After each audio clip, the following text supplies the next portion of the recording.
Hi, everybody. This is Cindy Kennedy, and you are listening to another episode of Living with Lyme. And we're excited today. We're going to kind of get into the whole COVID and Lyme comparison. And we're talking with Dr. Drew Sinatra. And Dr. Drew was schooled at Bastyr University. He's a naturopathic physician. He is a speaker, he's a researcher, he's a writer, and he is certainly the sleuth because he believes, like most of us in this space, that we have to actually leave no stone unturned when we're looking at symptomatology. We're really not interested in making a true actual diagnosis. We're working at getting people healthy. And as well as the importance of nutrition. I believe that he really has a focus on nutrition. You know, if you can't substitute your pills with anything, you should substitute them with kale. How do you like that one, Dr. Drew? I like that one. That's a great one. Yeah, get rid of the pills, add in the kale. Well, thank you. Thank you for being a guest of mine. And you've written some recent articles, and I would love to hear a little bit about the focus of that article. Let's dig into that right away.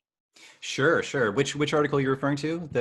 Symptoms of Lyme. Yeah, the flu kind of thing, you know, like symptoms. And now we're dealing with Lyme, or are we dealing with COVID? Oh, sure. Yes. So for Lyme, as you know, there's a whole list of symptoms that can present. At least with the acute phase of Lyme, we know that pretty well, where it's like flu-like symptoms, muscle aches, joint pain, fever. Some people develop a sore throat. And if you're lucky, you develop an erythema migrans rash. If there was a tick bite, then you sort of know that could be due to the Lyme. So with the acute phase of Lyme, we've kind of got those symptoms down. For COVID, it's kind of all over the place. We have very similar symptoms that can appear. Flu-like symptoms being fever, muscle aches, joint pain, fatigue, cough, sore throat, sniffles, right?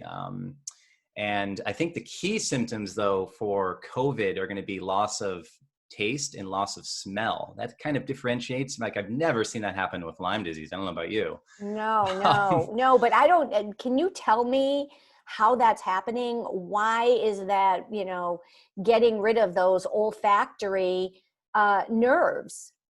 Yeah, it's a great question. I read up on this, and oh, thank God, because give it to me. Because I was wondering, I was like, what is going on here with this? And apparently, there's not actually any nerve damage that's occurring to the olfactory nerve or neurons there that are connecting, the brain to the nose.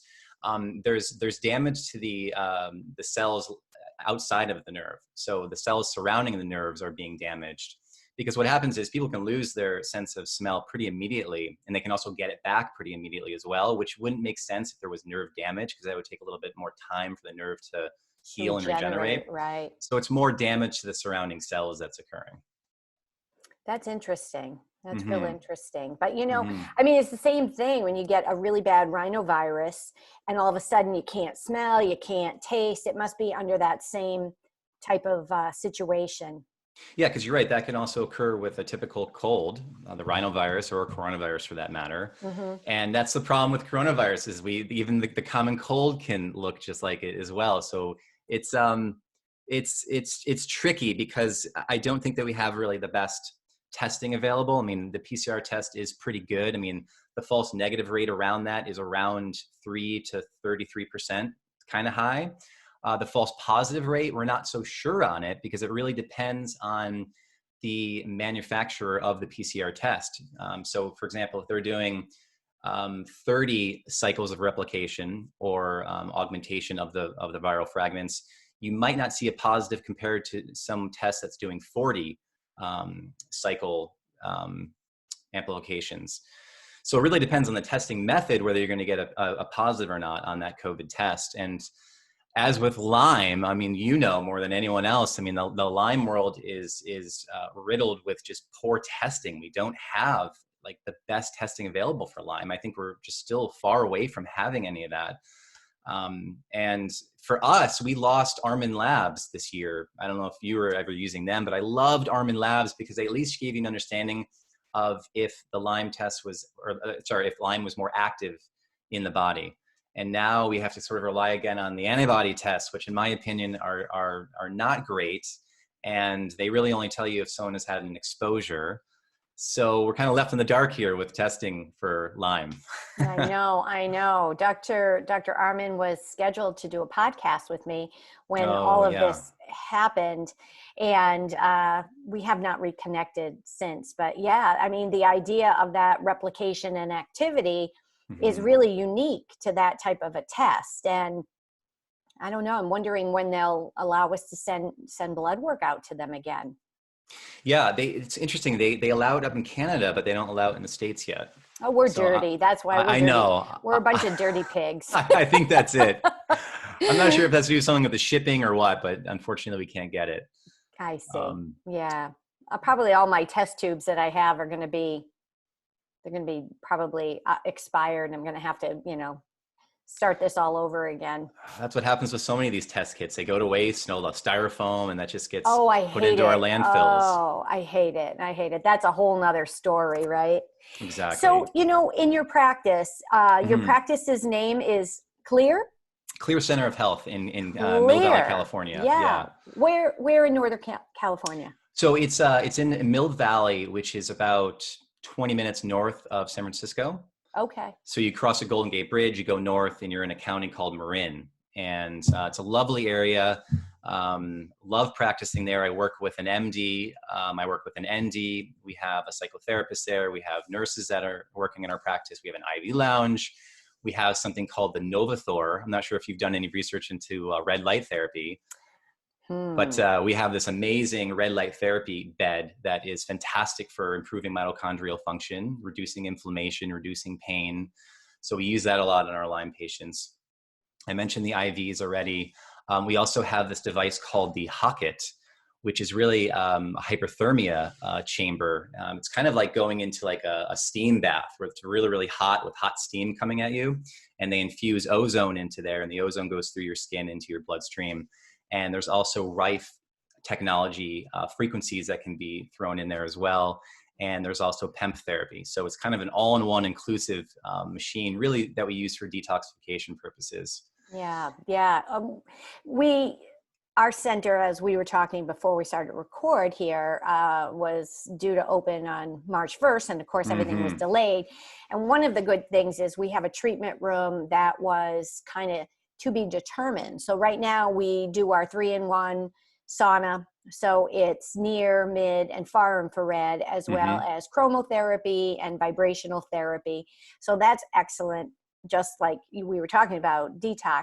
And we also have an infrared mat that helps with circulation and a bit of detoxification, not as strong certainly as the sauna. But a lot of people who really don't like that heat do pretty well. We've got some people that have really had improvement in some chronic pain, whether it be arthritis or muscle pain or just healing.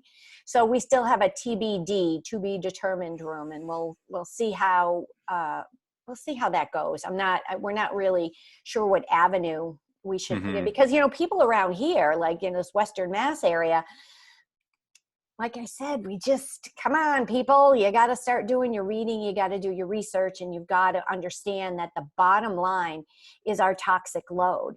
Yes. And, I can talk about this because he's never going to hear about this. I won't shed names or anything, but my orthodontist has 2 small children. And I was saying something about glyphosate, and he looked at me like, what is that? And I go, you have children? Do they eat Cheerios? Do they eat cereal? Whatever. So I finally sent him, because every visit I went in, did you look it up? Did you look it up?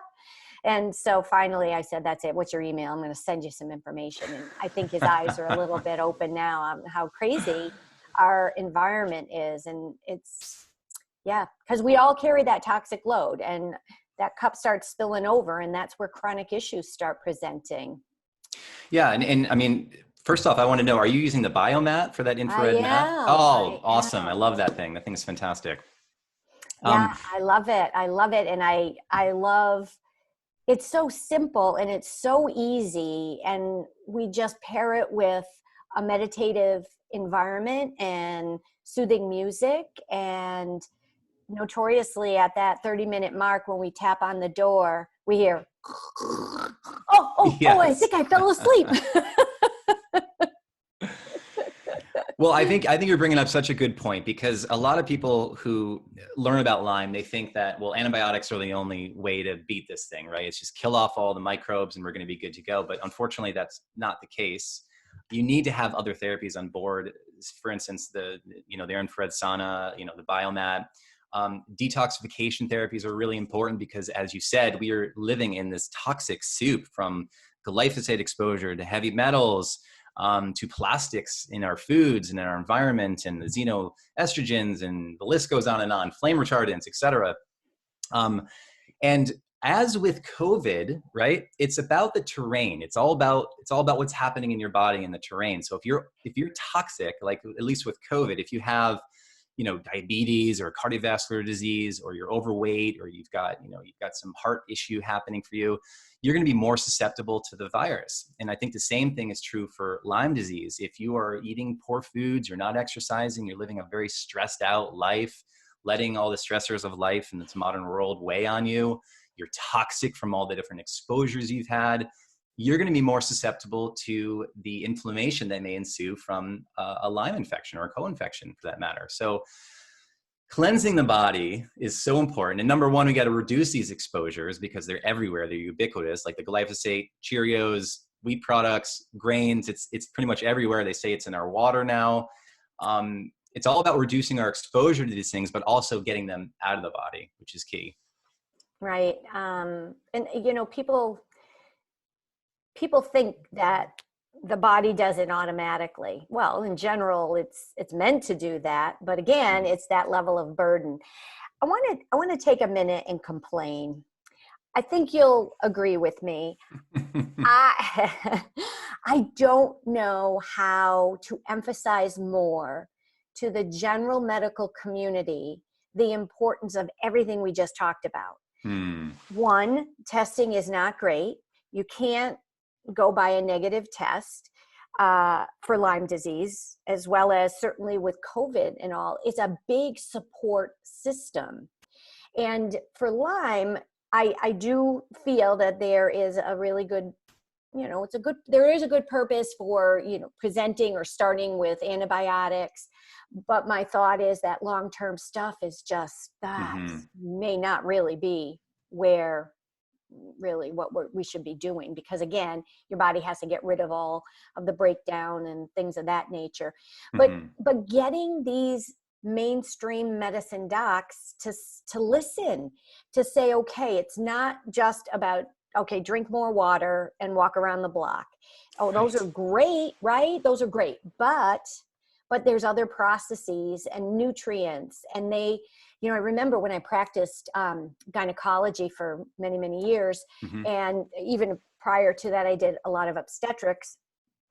And there was a whole period of time where I was led to believe that nutrition was so good that you did not have to supplement with a prenatal vitamin. And I just bought that hook, line, and sinker. Yeah. And I'm sure that in my practice, I've probably depleted everybody's B vitamins, giving them hormones and things like that, which we didn't know, and we can't.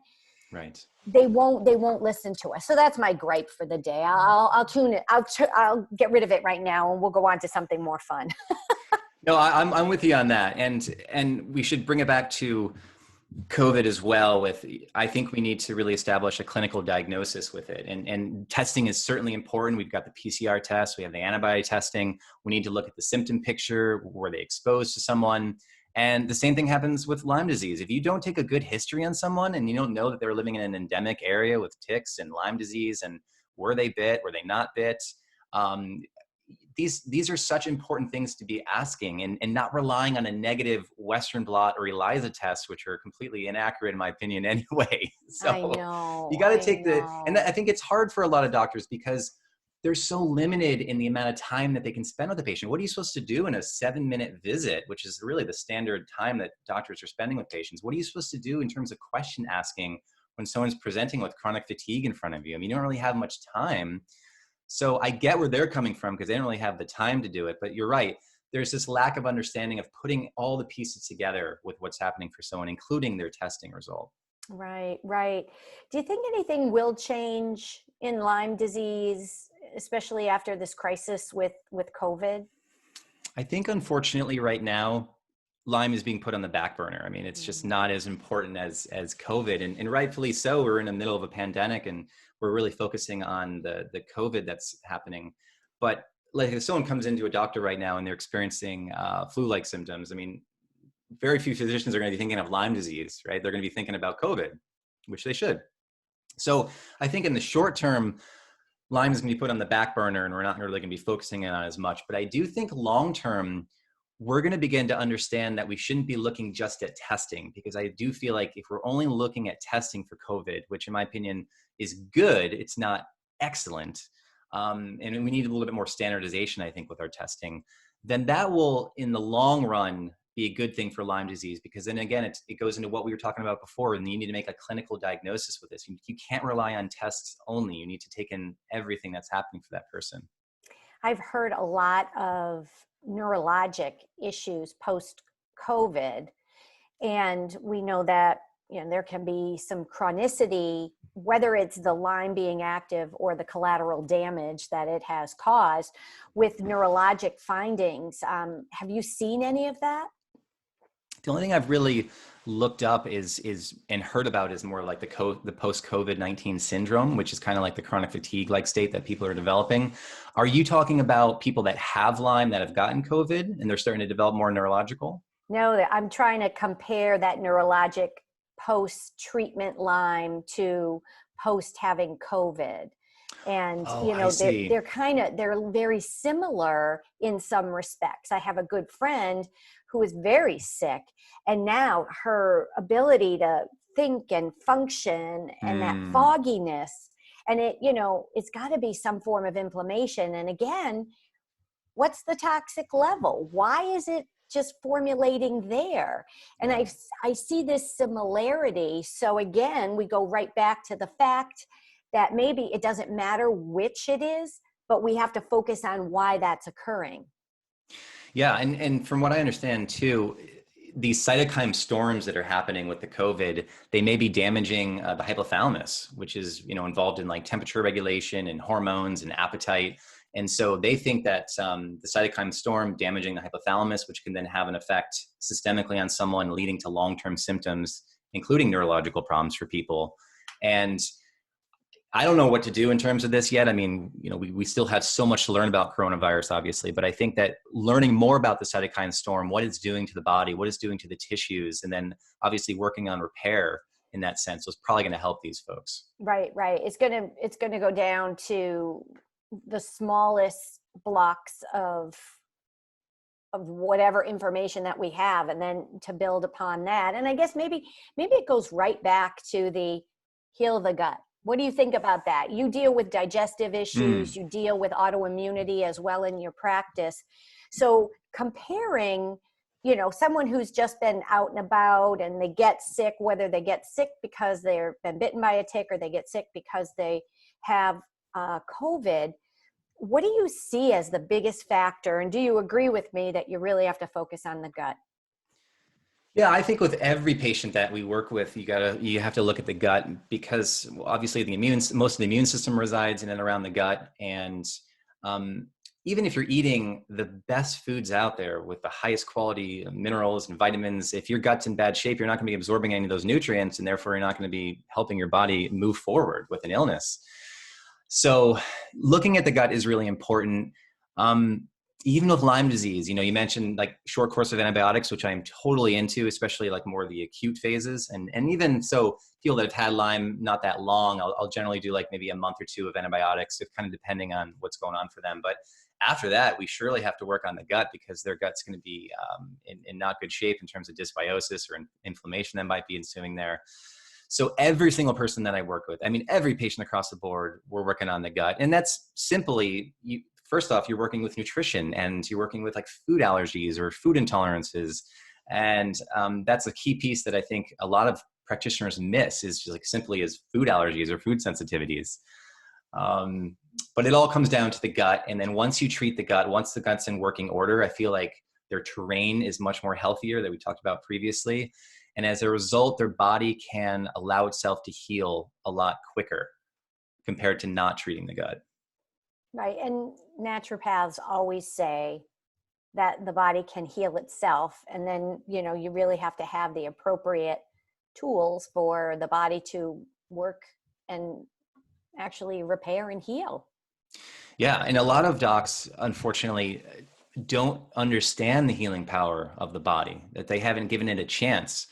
And it can get confusing sometimes too, because even if you're treating someone and they're having an exacerbation of symptoms, is that a side effect, or is that like a Herx reaction, or is that like a healing reaction from the body, like a discharge that's occurring, that's allowing, your immune system to finally get activated and to start reacting in a positive way? So it's tough sometimes really looking at symptoms and deciding, well, is this more of a Herxheimer reaction? Is this like a healing crisis that's occurring? But ultimately speaking, though, the body has an intelligence. And if you give it what it needs, you take away what's not serving it, it will ultimately heal. It may take weeks, it may take months, it may even take years. And with most people with Lyme, it is going to take years for their body to recover. And especially if you've got a layer of mold on top of that and other comorbidities that might be present, it's going to take even longer. Well, it is. I mean, when people feel that it should be cut and dry. And when you're working with people and you're trying to explain to them, it's a process. We might take a step forward and 2 steps back, but we're going to get there. And that emotional portion of support, or, I shouldn't feel sick anymore kind of thing, is sometimes difficult for us as providers to kind of take care of. Do you have a special way that you could share with me on how you support people who are they feel so broke? I say exactly what you say with the 2 steps forward, 1 step back. I also tell them, generally speaking, the stock market goes like this. It's kind of a zigzag, but the overall trend is up over time. So there's going to be up days, there's going to be down days. And that's normal. But you're right. It's really hard. The psychological piece there is difficult to move through, because people want to feel amazing immediately and they want to get rid of all their symptoms. And unfortunately, that's not the way it works. It definitely takes a lot of time to do that. So it's a matter of just having those conversations, sitting down with them, digging deep into their story, understanding their suffering, where they're coming from, and encouraging them, keep being their coach, right? Telling them, like, this is going to work. You're going to get better. Just give it time. And I think that's really the best that we can do with them, is to just keep encouraging them and trusting that the body will ultimately heal itself. Yeah, it's that positiveness, because if you take the time and you're working with them and you're looking at them in the eye, you're not just typing on a computer, and you're telling them, I'm here, we're going to do this together. And sometimes they, will lose their focus, or they might have a bad day, but that doesn't mean it's bad news all the way around. But I've also seen where people have changed their living situation, and then now we have another layer, because maybe they're in a home that they didn't know possibly had water damage, and now we're dealing with something else. And that's, again, asking the right questions as to, okay, what's changed? What have you done in the last 3 weeks, a month, or whatever? Yeah. And sometimes we think it's all the same, but we have to keep asking. Those questions are so important, especially about the mold piece, because I'm very passionate about understanding if mold is really the underlying problem in someone's illness. Personally, because I dealt with a mold exposure when I was 7 years old. Our basement flooded, and I developed asthma and allergies at that time, as did my mom and my brother. But no doctor ever asked the question back then, well, did something happen in your home that may have caused this to occur? So I went until the age of 18 on all the asthma inhalers, the corticosteroids. I had bouts of prednisone, because I just couldn't breathe, right? I was having struggling breathing. And I find that with our patients these days, you have to ask that question almost 10 times for them to really get it. Because sometimes you say, like, are you sure there wasn't any water damage in your home? What about your car? Was there any musty smell? And then the first 3 or 4 times they'll say no, but then you ask for the 5th time or so and they'll say, you know what? I was in a rental a year and a half ago. that there was mold on the walls, or it really had this kind of like dank, musty smell in it. And then you finally get them to a point where say, okay, I think we might have made some progress right there. Let's do some mold testing. Let's figure out if there are mycotoxins in your system, and let's treat this mold. Because if you don't treat the mold, then they're going to continue on and not get better. And the same thing applies to like a toxic relationship they might be in. So you got to ask the question, like, how are your relationships happening with your family, with your kids? Or is there a friendship that you have right now that is feeling really toxic, or it's not serving you? All these types of questions we need to be asking our patients. I know. I go through that. I call it my pillars, and I go through it. And then the one that really kind of makes people giggle, it's like, so are you pooping every day? Right. Are you pooping? And that's a big deal. It's like, that's one of the main ways we get rid of stuff in our body. And, people who've been told time and time again, oh, you only go twice a week? Well, that's your normal. Have to understand that that's not really the way we want it to be, whether it's the way your body is doing it. There's got to be a reason why we need to enhance that. Yeah. And I'm just astounded sometimes that even doctors will tell their patients that it's normal to poop 2 times a week. I mean, whoever said that? That is not normal. That is very abnormal. Everyone listening right now, you should be pooping once a day at least. Really? Everybody, raise your hand to your neighbor if you've pooped today. Seriously. I mean, look, you got to be pooping, you got to be peeing, you got to be sweating. All these things are really important, but the poop factor is important, because if you're not pooping every single day, these toxins and such are going to be building up in your body, and you're not going to be able to detox efficiently. So I always have that conversation with every single patient. How are you pooping? Is it every day? No. Okay, well, let's get you pooping a little bit better. And we always talk about the quality of it. Is it loose? Is it hard? And I think, unfortunately, a lot of people feel embarrassed, right? They feel embarrassed to talk about their bowels or how gassy they are. But the reality is, look, everyone poops. Everyone has gas. So let's talk about these things that are normal. And if you're having a little bit of an issue with it, let's figure out a way to correct it. Yeah, nobody likes gas, nobody likes a distended belly, and there are reasons for it. And it's interesting. I just got a stool analysis back on a woman who had a head trauma and didn't develop GI symptoms for about a year. And then it was like all downhill. And she has no commensal or normal bacteria in her colon. It's just wiped out. So no wonder why we've got some problems going on. So again, people have to understand that whatever is an issue, whatever the insult was, there is a downstream effect. And sometimes, getting hints and clues about how the health of your gut is, or the quality of your sleep, or your energy level, those kind of things are all pieces. And when you're not feeling your best, there's got to be a reason for that. And again, it goes, you're talking about simple things like food sensitivities, food allergies. There's a lot to be said in here. And, we do tell our patients a lot, let's cut the gluten out. Let's see how you feel. But for some people, it goes well beyond the gluten elimination. It does. And I'm with you on the gluten elimination piece. I think most of my patients are gluten-free. They probably don't like me for that, but I find that a lot of people do respond favorably to going off gluten and dairy.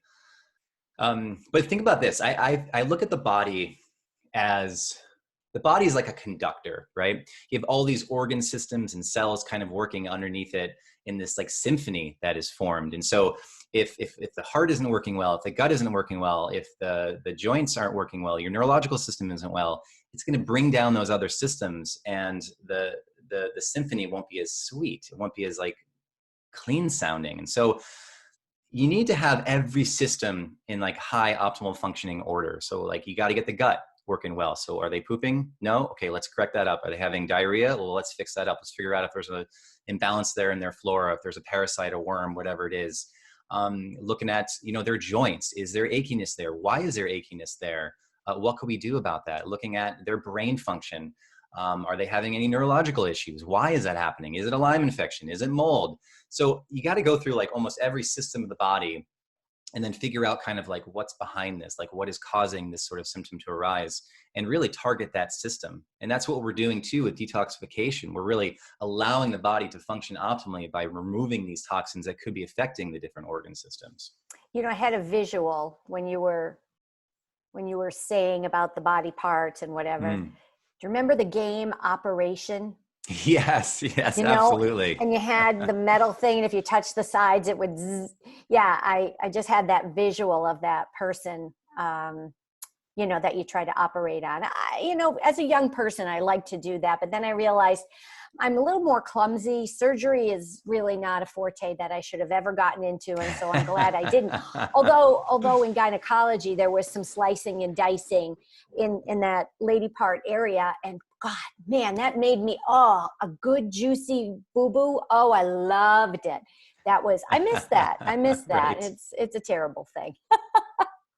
Well, So, I think that a lot of people need to become their own surgeon and really figure out kind of like what is happening with my physiology right now, what is happening with my biochemistry, and how can I correct that? In a way, I kind of like the whole biohacker movement because that's a way to really take charge of your biology.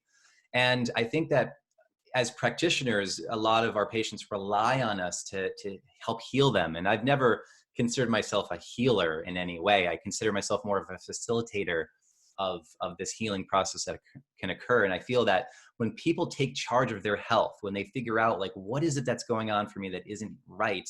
How can I correct that? That's when they take charge and they take control of their own health. And that's ultimately what we're trying to do, is really to educate them to become their own doctor so they can help themselves. right. They have to own part of it too. And I heard somebody say, as the provider saying, you know what, I'm going to work hard, but I can't work harder than you. You have to own this. And I Mm-hmm. say to my patients, I'm going to build you a toolbox. And when we get to that end of where I think that toolbox is full, I'm going to hand you the key, and then you're going to be able to use that toolbox going forward. Yeah. And, you know, I think people just look at me like, okay. but it is true, and learning is all part of it. And some people just tell me what to do. You know, Yeah. people have said Yeah. that to me, just tell me what to do. And it's a lot to do. And finding, you know, kind of if someone's got a real serious problem, Yeah. you sometimes have to try to address the one that's really causing them the most stress. Exactly. Yeah, I agree with that. Yeah, because I you've agree got with to that. give them some way to feel like they are going to be better. You know, and sometimes it's, for me, it may not be something that I can do for them. I Mm-hmm. may need to get another provider involved. I may need to refer them to someone else. I wish that there was a really good way to automatically have people see someone for counseling or support, Yes. because I think that's critical, because I worry about patients who've been sick for a long time and have kind of gone from provider to provider, or they get to one point and they're like, well, this isn't working, but they haven't talked to their provider about, it's not working for me anymore, and they keep bouncing around, and then they become their illness. And it's sad because they're in that perpetual I'm sick Mm-hmm. relationship with themselves, and that inhibits, you know, on an emotional aspect, that really inhibits healing. Do you see that a lot? Well, I'm seeing it today with coronavirus, and I feel like there's this massive fear of germs that's occurring, and rightfully so, in a sense that we do have this virus that is killing people, and it's very dangerous. But yet, you look around, and it makes me so sad seeing people running on the trails or mountain biking by themselves with a mask on or wearing rubber gloves everywhere. And then, of course, you walk around and you see rubber gloves and masks everywhere on the ground, and it's difficult because we obviously need to protect ourselves. We don't want to take it to the next level where we become so fearful of these germs, these viruses, that we shift our behaviors in a way that aren't congruent with healthy living. So definitely seeing it in an acute way And I've definitely seen that with my patients as well in the past, where they, like you said, it's like the disease kind of controls them, and they lose that sense of control within themselves, and they get so locked into like a certain way or a certain thing they need to do that they lose sight of the overall big picture. Right, So it's so right. sad. It's really sad when that happens. It is, and parents are having a hard time dealing with their kids and explaining this. But you know what? This is my other concern when we talk about Lyme disease and kids and Hmm. being outside. And I'm concerned that they do have more free time and they're venturing into areas that may be higher in tick populations. Do you see a certain age group or a gender that seems to be more susceptible or at risk of getting Lyme disease? They say that it's somewhere in that age group of like, 5 to 12 years old or something like that. I mean, I see it as just all across the board. It doesn't matter really the age. Um, and the whole nature piece, I'm so happy you brought this up because I want to talk about this.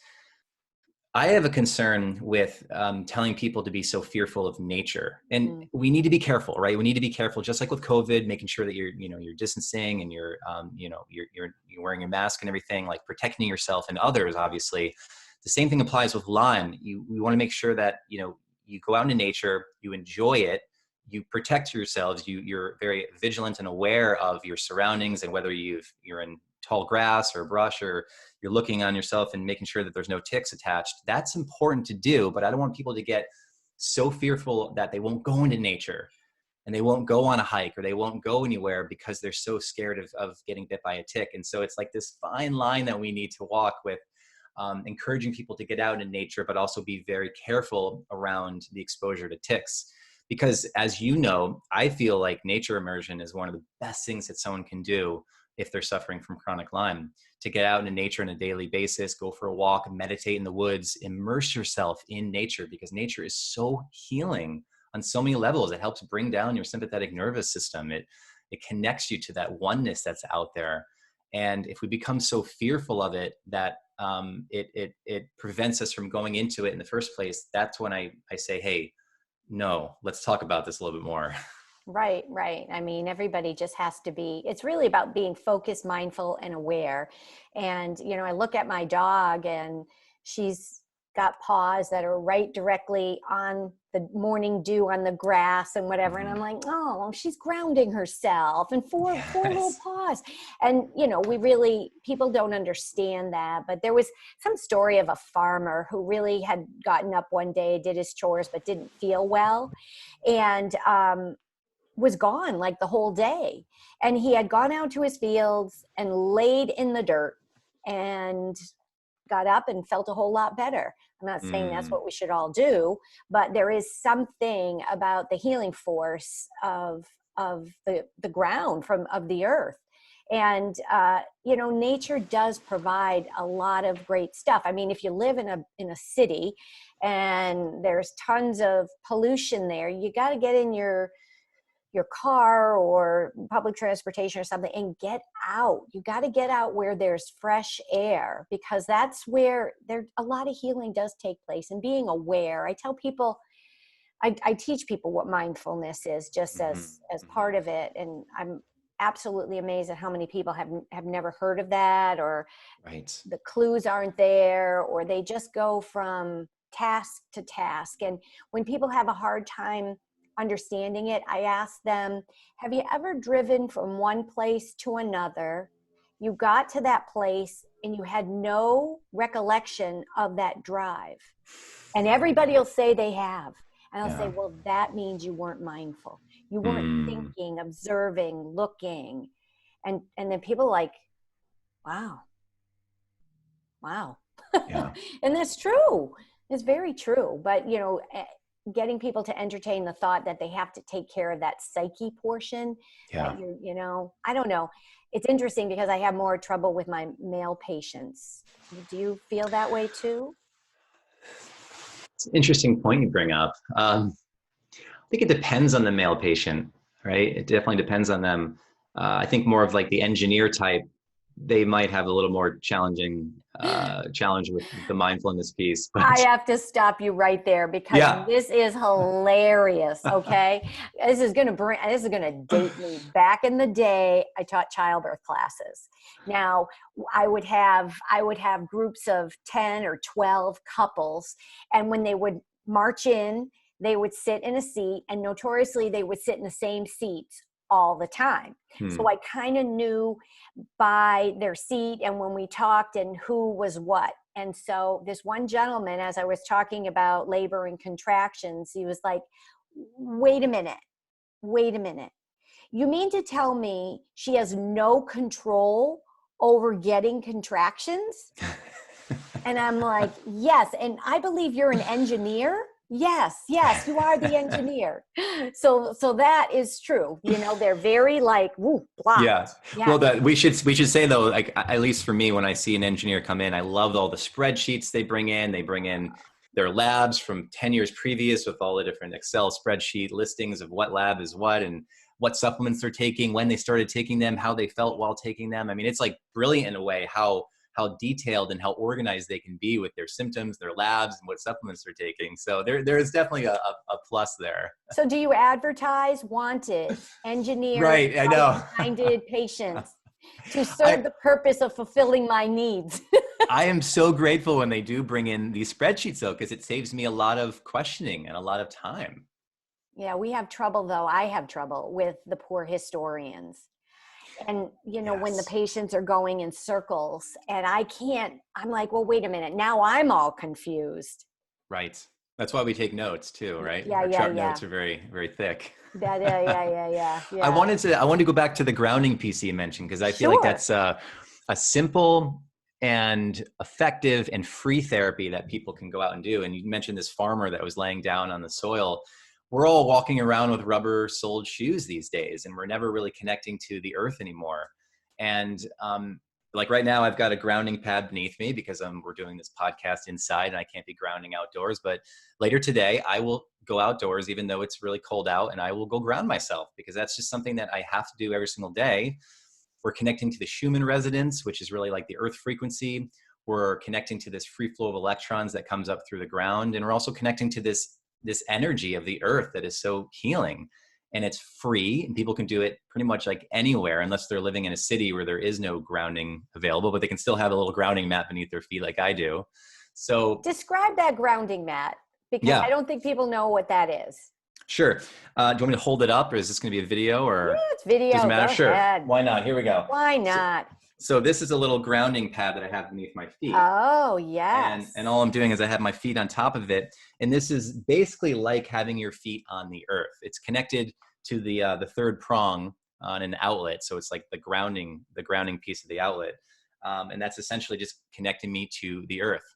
It's as simple as that. And you can buy grounding sheets. You can buy earthing shoes, earthing flip-flops, earthing sandals, you name it. There's all sorts of earthing gear out there. Yeah. And it's simple, like you said, and nature in and of itself is healing.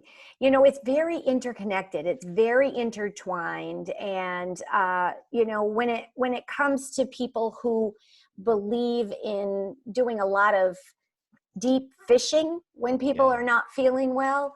And one of the most important things is reminding our patients that we believe what they're saying.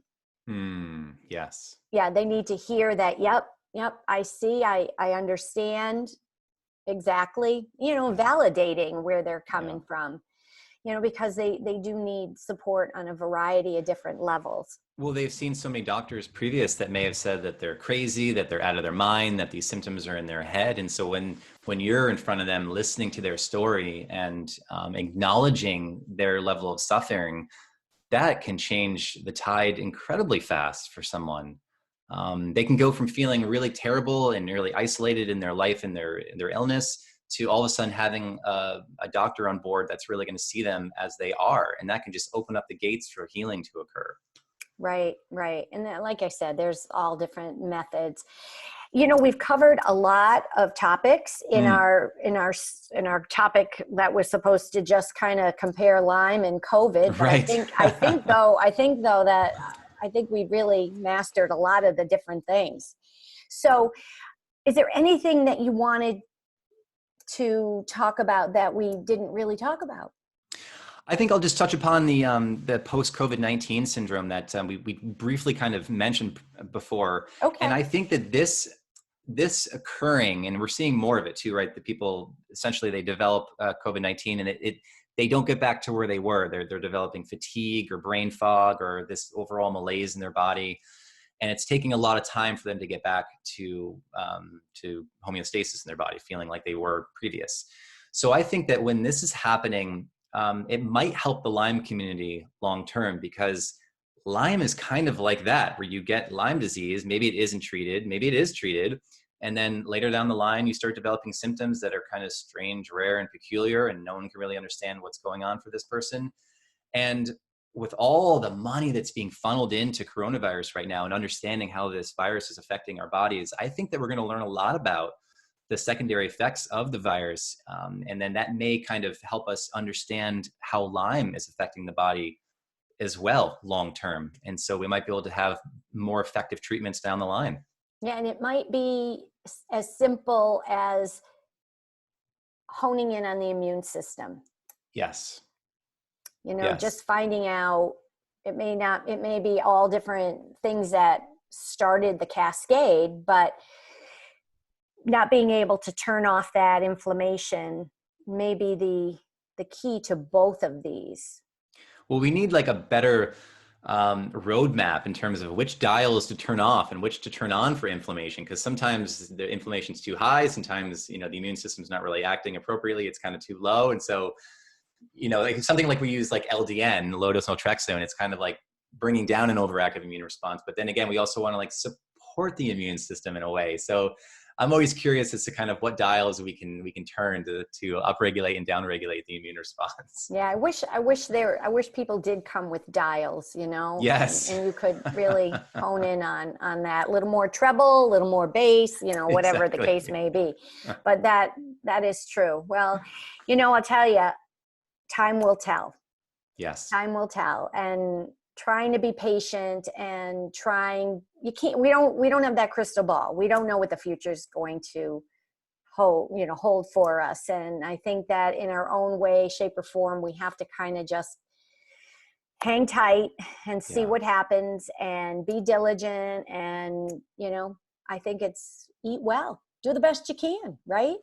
All the lifestyle stuff that we talked about, and even the environmental burden, all of it is important. All of it. That's awesome. Awesome. I want to thank you. This has been an awesome interview. Oh, thank you. Yeah, this has been great. And for all my listeners out there, this has been Dr. Drew Sinatra. All this information is going to be on the website when we post this video and this audio.